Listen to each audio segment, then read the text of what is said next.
Isomo ryo mu ibaruwa mutagatifu Pawulo intumwa yandikiye Abanyafilipi. Bavandimwe, ibyampeshaga agaciro byose nsanga ari igihombo ubigereranyije n'icyiza gisumba byose, ari cyo kumenya umwami wanjye Yezu Kristu.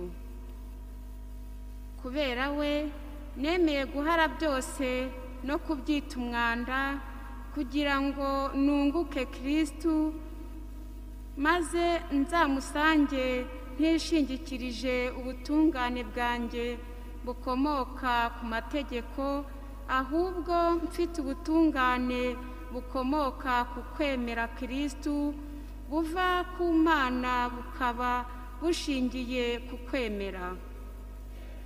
Igisigaye ni ukumumenya we wazukanye ububasha no kwifatanya nawe mu bubabare bwe, ndetse no kwishushanya nawe mu rupfu rwe, kugira ngo nibishoboka nanjye nzagere kwizuka mu bapfuye.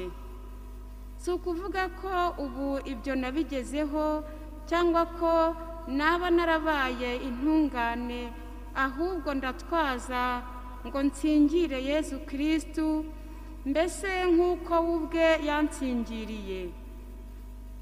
Koko bavandimwe, sinemeza ko nabigezeho. Icyo mparanira ni kimwe gusa: ibyashize ndabyihorera, nkihatira ibizaza.